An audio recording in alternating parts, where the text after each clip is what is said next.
அதிகாரம் 34. செதேக்கியாவுக்கு எதிராக. பாபிலோனிய மன்னன் நெபுகத்நேசரும் அவனுடைய எல்லா படைகளும் அவனது ஆட்சிக்கு உட்பட்ட உலகின் அரசுகள் மக்களினங்கள் அனைத்தும் எருசலேமையும் அதை சார்ந்த நகர்களையும் எதிர்த்து போரிட்டு கொண்டிருந்த போது ஆண்டவரிடமிருந்து எரேமியாவுக்கு அருளப்பட்ட வாக்கு. இஸ்ரேலின் கடவுளாகிய ஆண்டவர் இவ்வாறு கூறுகிறார்: நீ போய் யூதா அரசன் செதேக்கியாவிடம் சொல்ல வேண்டியது ஆண்டவர் கூறுவது இதுவே: பாபிலோனிய மன்னனிடம் இந்நகரை கையளிக்கப் போகிறேன்.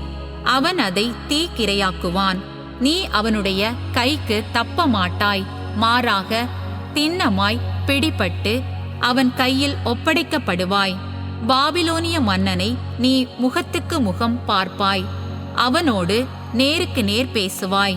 நீ பாபிலோனுக்கு போவாய். ஆயினும் யூதாவின் அரசனாகிய செதேக்கியாவே, ஆண்டவரின் வாக்கை கேள்.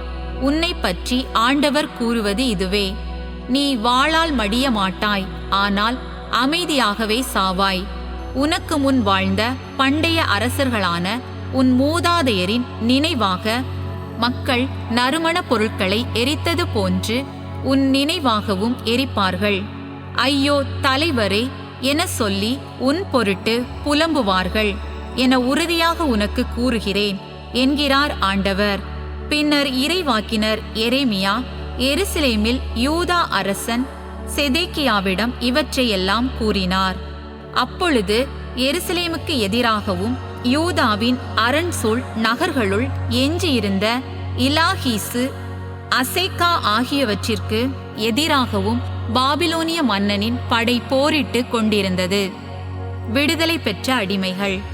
விடுதலையை அறிவிப்பதற்காக அரசன் செதேக்கியா எருசலேம் மக்கள் அனைவரோடும் உடன்படிக்கை செய்து கொண்ட பின் ஆண்டவரின் வாக்கு எரேமியாவுக்கு அருளப்பட்டது: யூதா நாட்டினர் எவரும் தம் சகோதரரை அடிமைப்படுத்தாமல் தத்தம் எபிரேய அடிமைகளான ஆண் பெண் அனைவரையும் விடுதலை செய்ய வேண்டும் என்பதே அவ்வுடன்படிக்கை. உடன்படிக்கை செய்து கொண்ட தலைவர்கள் மக்கள் ஆகிய எல்லாரும் தம் அடிமைகளான ஆண் பெண் அனைவரும் தொடர்ந்து அடிமைகளாய் இராதவாறு அவர்களுக்கு விடுதலை அளிக்க உடன்பட்டார்கள். அவர்களை விடுதலையும் செய்தார்கள். ஆனால் பின்னர் அவர்கள் தங்கள் மனதை மாற்றிக்கொண்டார்கள். தாங்கள் ஏற்கனவே விடுதலை செய்திருந்த ஆண்களையும் பெண்களையும் மீண்டும் அடிமைப்படுத்தி கொண்டார்கள். எனவே ஆண்டவரிடமிருந்து எரேமியாவுக்கு வாக்கு அருளப்பட்டது: இஸ்ரேலின் கடவுளான ஆண்டவர் கூறுவது இதுவே: அடிமைத்தன வீடாகிய எகிப்து நாட்டினின்று உங்கள் மூதாதையரை அழைத்து வந்த நாளில் நான் அவர்களோடு ஓர் உடன்படிக்கை செய்து கொண்டேன். உங்களிடம் அடிமைகளாய் விற்கப்பட்ட உங்கள் எபிரேய சகோதரர்கள் ஒவ்வொருவரும் 6 ஆண்டுகள் உங்களுக்கு பணிவிடை புரிந்த பின் 7ஆம் ஆண்டின் முடிவுக்குள் உங்களிடமிருந்து விடுதலை பெற வேண்டும் என்று நான் அப்போது உங்களுக்கு கட்டளையிட்டிருந்தேன்.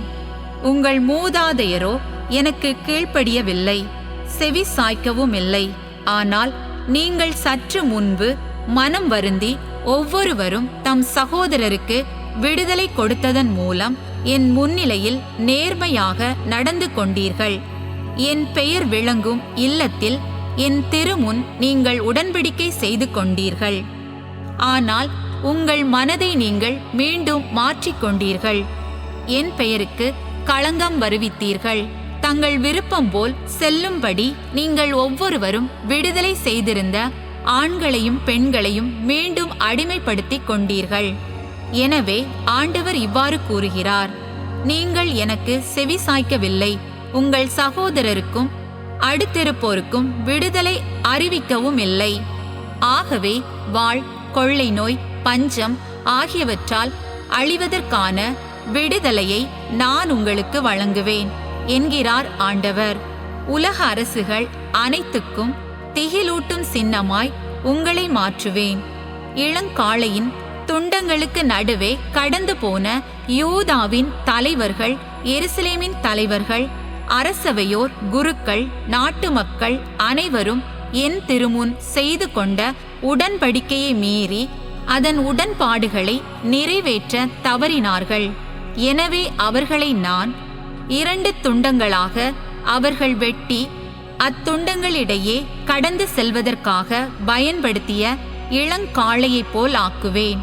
அவர்களை அவர்களுடைய பகைவர் கையிலும் அவர்களது உயிரை பறிக்க தேடுவோர் கையிலும் நான் ஒப்படைப்பேன். அவர்களுடைய பிணங்கள் வானத்து பறவைகளுக்கும் வையத்து விலங்குகளுக்கும் இரையாகும்.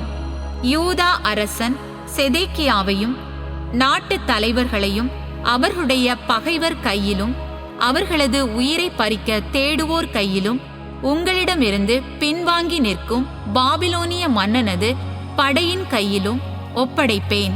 இதோ நான் கட்டளையிடப் போகிறேன் என்கிறார் ஆண்டவர்.